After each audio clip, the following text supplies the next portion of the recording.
这个85岁的老人深居简出，很少抛头露面，身体状况也出现了不少问题，但这些丝毫不影响他掌控着伊朗的最高权力。伊朗总统的任免都得他的认可，他能带着伊朗正面与以色列对抗，与沙特互放导弹，与美国公开叫板。也门的胡塞武装是他的忠实信徒，巴勒斯坦地区的哈马斯、黎巴嫩真主党都受他直接支持。可以说，我们在电视媒体上听到的各种武装冲突背后都有他的身影。在伊朗国内，任何人都无法撼动他至高无上的地位，他就是伊朗的最高领袖哈梅内伊。而作为一个举手投足都会对世界产生巨大影响的人，哈梅内伊如今的地位并非与生俱来的。哈梅内伊出生于伊朗东部圣城马什哈德一个并不富裕的家庭，一家10口人挤在65平米的房子里，父亲是一名虔诚的伊斯兰教信徒，这使得哈梅内伊从小就受到了宗教思想的熏陶，而他的反美思想也根源于他的父亲。据说哈梅内伊幼年顽皮好玩，他父亲徒步20公里，将他与他的兄弟们带到了一片富人豪宅面前，在那里，哈梅内伊看到了欧洲人穿着华丽的西服，开着豪华的轿车，住着高档的别墅。哈梅内伊的父亲沉重地说：“为什么他们可以住在这里，而我们就只能住在贫民窟？因为是他们让我们无知，总是试图控制我们。”听了父亲的话后，哈梅内伊意识到学习知识改变命运的重要性。11岁时，哈梅内伊又亲眼目睹了英国人开车撞倒了一位老人和一个小孩，结果赶来的伊朗警察竟驱赶被撞的老人和小孩到一旁，给肇事者放行，还大声呵斥围观者：“看什么看，那是英国人！”这让哈梅内伊幼小的心灵受到了极大的震撼。在此后的革命时代里，他都奉行着这样的信条：伊朗要实现独立自主，彻底扫除干涉伊朗内政的外部势力。哈梅内伊的青年时代正处于美苏冷战时期，伊朗的巴列维王朝奉行着亲美政策，国内40%的石油开采权都掌握在美国财团手里，政策和外交都向西方靠拢，产生了严重的水土不服。千年来的传统宗教信仰受到了打压，贫富差距日益分化，上层人物享受着贵族式的生活，底层民众却依旧生活在水深火热之中。从小便仇视外来势力的哈梅内伊对此深恶痛绝，他苦读宗教经典，试图从中寻找济世良策。就在此一时期，19岁的哈梅内伊第一次听到了宗教领袖霍梅尼的讲课。霍梅尼号召教徒们奋起反抗巴列维王朝的专制统治，建立伊斯兰共和国，这些都深深打动了哈梅内伊。此后的半个多世纪里，哈梅内伊一直坚决响应伊斯兰革命。10几年的时间里，他6次被捕入狱，受尽了酷刑，但每次出狱之后，他又义无反顾地投身于革命运动中，并立下了汗马功劳。当时霍梅尼被驱逐出境多年，但革命力量依然在伊朗国内蓬勃发展。终于在1978年12月汇成一场汹涌的海啸，超过10%的伊朗民众参与到了反对巴列维王朝的游行之中。1979年1月，巴列维国王一家逃往海外，霍梅尼在数百万人的簇拥中回到了伊朗。随后新政府建立了，霍梅尼喊出了那句令世界印象深刻的政治口号：不要东方，不要西方，只要伊斯兰。这让又被来了一记飞踹的美国极为不爽。11月又爆发了伊朗人质危机事件，美国想派兵营救，反而狼狈不堪地失败了，连老好人卡特总统都因此未能连任。可以说，伊朗让美国在国际上丢尽了脸面。新上台的里根总统急需在伊朗事件上立立威风。当时，伊朗跟伊拉克由于边境问题爆发了2伊战争，而霍梅尼有意多给年轻的哈梅内伊一些表现机会，因此哈梅内伊得以德黑兰议会代表的身份活跃在战争前线。美国则在这场战争中明里暗里地支持伊拉克，还玩起了自己的老传统异能，打不过就搞暗杀。1981年6月的一场记者招待会上，侃侃而谈的哈梅内伊浑然不知死神正悄然向自己逼近。一声巨响之后，藏匿在录音机里的炸弹爆炸了，哈梅内伊的右手永远丧失了行动能力。但美国仍不罢休。8月，时任伊朗总统拉贾伊、总理霍贾特伊斯兰、国防部长纳姆朱上校等10余人被炸身亡。幸运的是，哈梅内伊挺了过来，在鬼门关走了一遭之后，上演了一出涅槃重生。他失去了右手，但也得到了无与伦比的威望。伊朗民众尊称他为活着的烈士。霍梅尼也对哈梅内伊青睐有加。1981年，年仅42岁的哈梅内伊被霍梅尼任命为伊朗总统，而这一干就是2个任期。作为一个差点丧生于美国人之手的伊朗总统，一个亲眼目睹了无数伊朗士兵被美国武器炸死的伊朗总统，哈梅内伊的反美立场不言而喻，而这也是霍梅尼最为欣赏的点。1989年，霍梅尼的身体状况已经相当糟糕了，可就在他临终之际，指定接班人蒙塔泽里却让他越来越不满意，大致有2条原因。首先是伊朗门事件的处理。1985年，里根的国家事务助理麦克法兰通过秘密向伊朗出售武器，换回了3名被绑架的人质。而这个军火换人质的做法对双方而言都不光彩，因此都对此守口如瓶。结果蒙塔泽里的女婿麦赫迪·哈什米是个大嘴巴，他竟然把人质交换军火的事儿一股脑向媒体抖了出来，这下倒让哈梅内伊受到了保守派的谴责，被安了一个里通外国的帽子。出事了之后，霍梅尼把哈梅内伊保护了起来，并下令将麦哈迪·哈什米抓起来处死。这下蒙塔泽里不乐意了，毕竟是自己女婿，犯错了惩罚一下得了，怎么能让自己女儿守活寡呢？尽管霍梅尼答应不把麦哈迪·哈什米的招供录像向外界播放，同意让其体面地离开世界，但蒙塔泽里仍不乐意。霍梅尼可不管这些，当即下令把麦赫迪·哈米什处死了，两人的矛盾因此产生。第二个原因则是根本原因，即两人路线上出现了纷争。蒙塔泽里认为，霍梅尼对外输出伊斯兰思想会让伊朗在外交上陷于孤立，伊斯兰教法学家的政治权力过高，也造成了政府职能水平低下。蒙塔泽里甚至公开拒绝了霍梅尼的立储任命，坚称最高领袖应该由选举来产生，而不是霍梅尼个人的任免。可以说，蒙塔泽里的想法是较为前卫的，但在当时，伊朗政权根基仍不牢固，贸然采取改革可能会动摇统治。因而，霍梅尼对蒙塔泽里的立场提出了质疑，认为他是受到了西方自由主义的挑唆。最终，这段半个世纪的师生情谊就此一刀两断。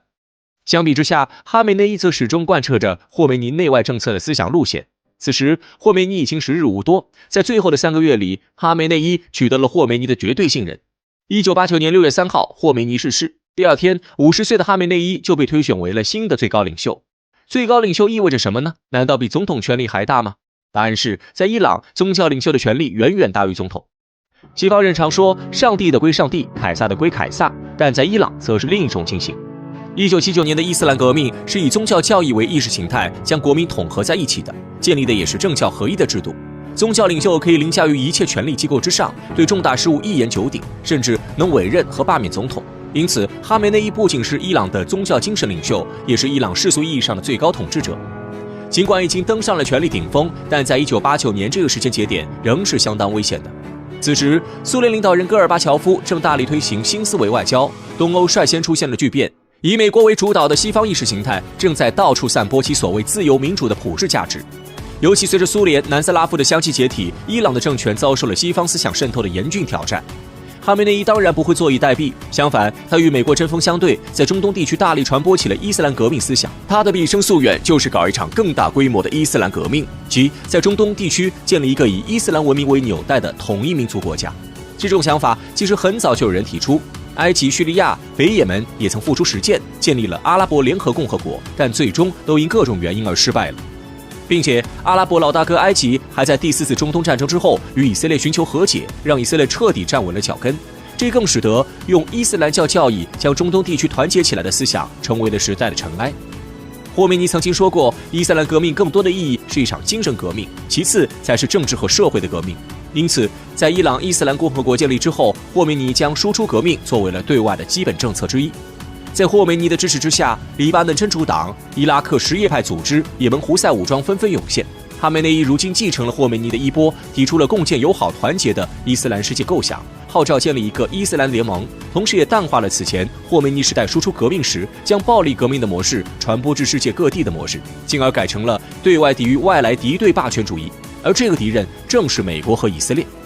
哈梅内伊指出，美国正在利用伊斯兰国家的弱点欺凌和恐吓他们的执政者。他还多次斥责以色列政权的不合法，表达对巴勒斯坦民众的同情。在2003年，美国对伊拉克发动军事行动时，哈梅内伊放下了旧日与伊拉克政权的恩怨，第一时间谴责美国是比萨达姆政权更凶狠的狼，人格化的魔鬼。哈梅内伊输出革命，在伊斯兰世界收获了一些民心，但也同时造成了伊朗始终是中东地区的重视之地。原因有2个。其一，伊朗是一个什叶派国家，哈梅内伊传播的也是什叶派伊斯兰教思想，但整个中东地区的什叶派仅仅占到15%左右。而面对天天嚷嚷着要革命的什叶派穆斯林，逊尼派穆斯林们非常恐慌，生怕什叶派针对的对象是自己，毕竟两派有着1000多年的恩怨。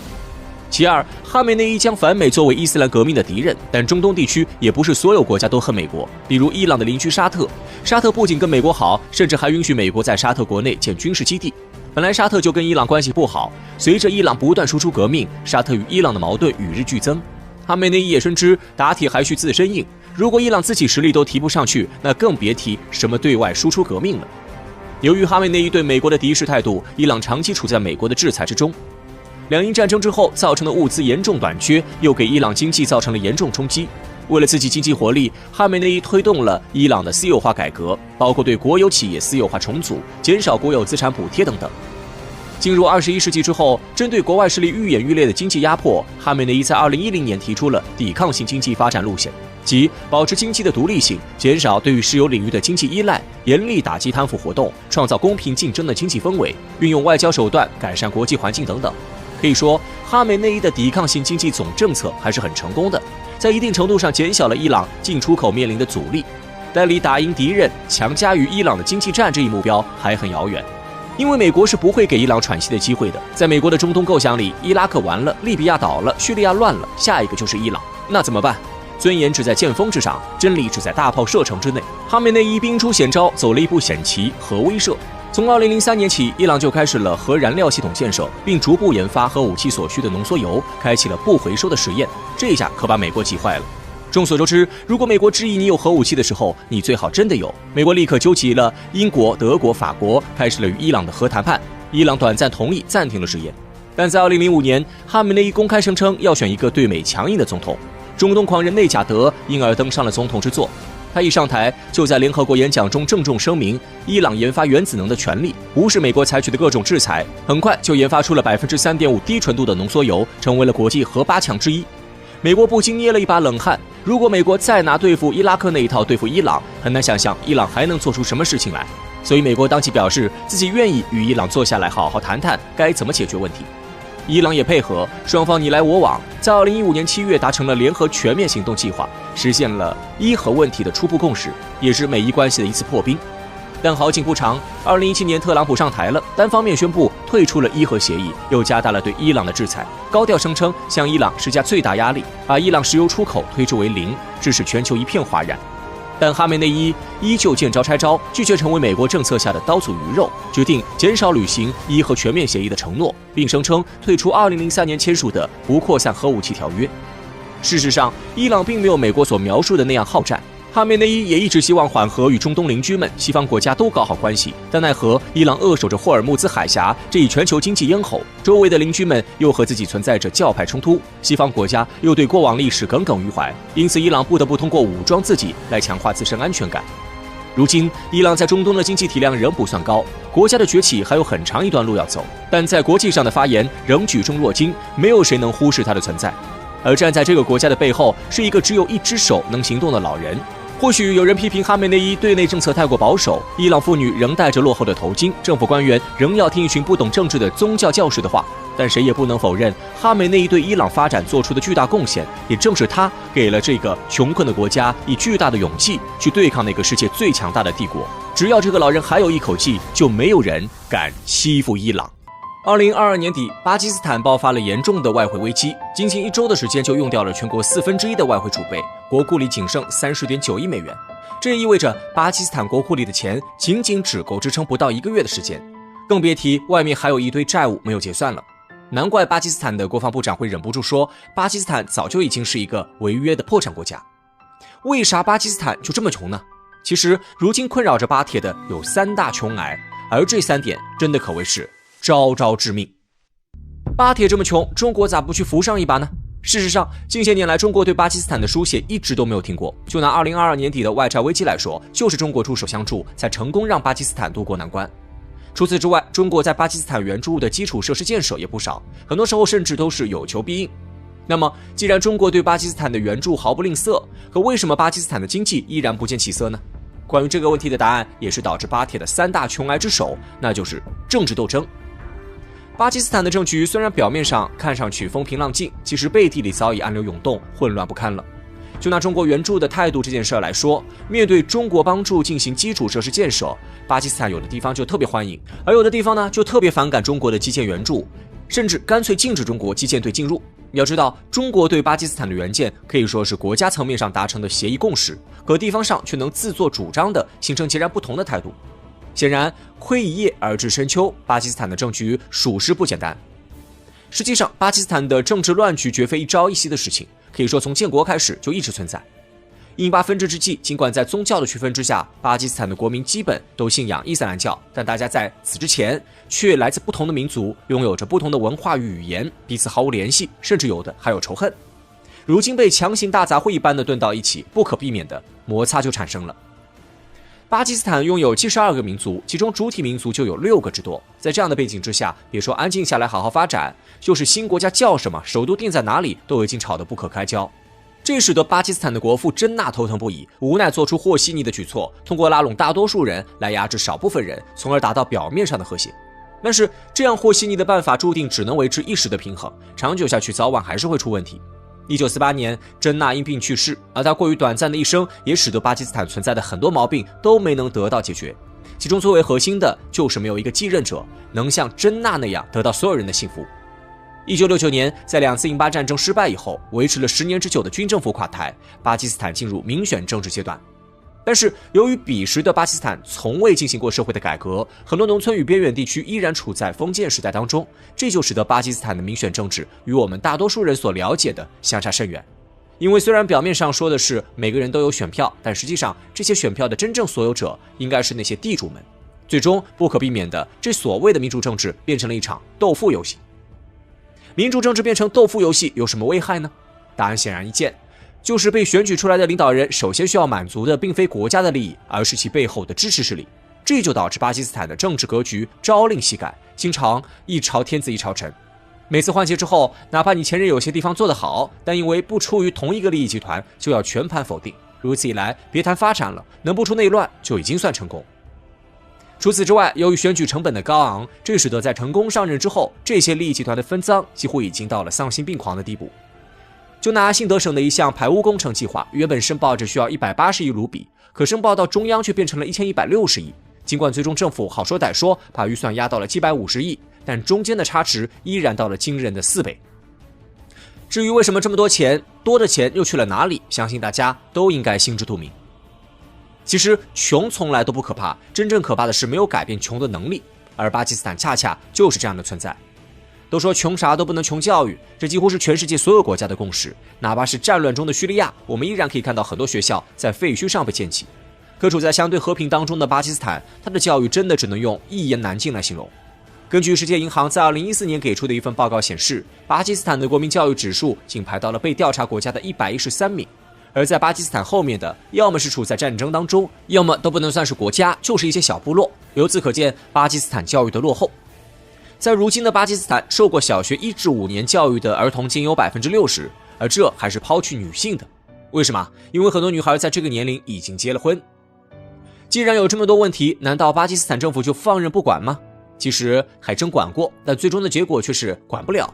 就拿未成年人结婚这件事来说，2019年4月，巴基斯坦参议院投票通过了禁止同婚法案，用来保护女孩。但这条法案仅仅推行了不到4个月，便又在国民议会上被否决，而这已经是类似的法案第3次被否决，其背后都站着同样的一个庞然大物，那就是宗教派。显然，想要越过宗教来改革陋习，并没有那么容易。众所周知，由于一些历史遗留的问题，印度与巴基斯坦向来都不对付，几乎每时每刻都处在擦枪走火的边缘。也正因为这样，尽管巴基斯坦很穷，但却丝毫不敢放松军事预算，而这恰恰极大拖累了巴基斯坦的发展。当然，如果只有印度一个敌人，那其实倒也能勉强维持得住。可偏偏巴基斯坦由于一些特殊原因，始终无法摆脱恐怖主义的影响。据南亚一家网站 SATP 统计，在最巅峰的时候，巴基斯坦境内有超过80个恐怖组织活跃，哪怕到今天依然存在1半以上。而在2009年恐怖主义最为盛行的时候，有11000人在这一年死于恐怖袭击。如今虽然恐怖组织已经有所收敛，这些事件可能发生的并不算频繁，但依然给巴基斯坦的政府造成了极大压力。当然，这里也不得不说一句巴基斯坦的恐怖主义说白了还是自己作出来的。我们前面说了，巴基斯坦在建国的时候，为了维持表面的平衡，真纳采取了拉多采少的政策，而这里被采的少部分人就有俾路支省，而现如今的绝大多数恐怖分子也都出自这里。大家都普遍认为巴基斯坦政府厚此薄彼，觉得既然你不仁，那我自然也没必要讲道义，因而经常闹独立，搞恐袭活动。前些年，中国曾向巴基斯坦租借了一个名为巴达尔港的港口，彼时很多人都觉得巴基斯坦或许能借着这股劲儿好起来。可直到今天，10多年过去了，巴达尔港依然没有怎么好好建设起来。为什么？答案很简单，因为这个港口好巧不巧就在俾路支省。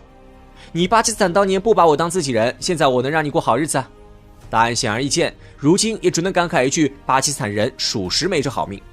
不过话说回来，巴基斯坦倒也不是真的无药可救。作为一个拥有将近 2.5 亿人口的大国，内部自然资源又比较丰富，事实上从潜力来说，巴基斯坦的前途还是有的。当然，这一切的前提是巴基斯坦能治好自己身上的3大癌症，而且这病也只能自己来治，依靠旁人终究不是长久之计。如今，在巴基斯坦政府的努力之下，相较于10年前，在恐怖袭击方面，现在已经少了很多。至于教育、禁止同婚方面，我们也一直可以看到巴基斯坦的有关方面在做着努力。而过去几年，在反腐方面，巴基斯坦政府也取得了一些显著的成果，但这依然远远不够，而且能否维持住这样的稳中向好，依然是个问题。所以，对于巴基斯坦来讲，想要富起来的道路依然任重道远。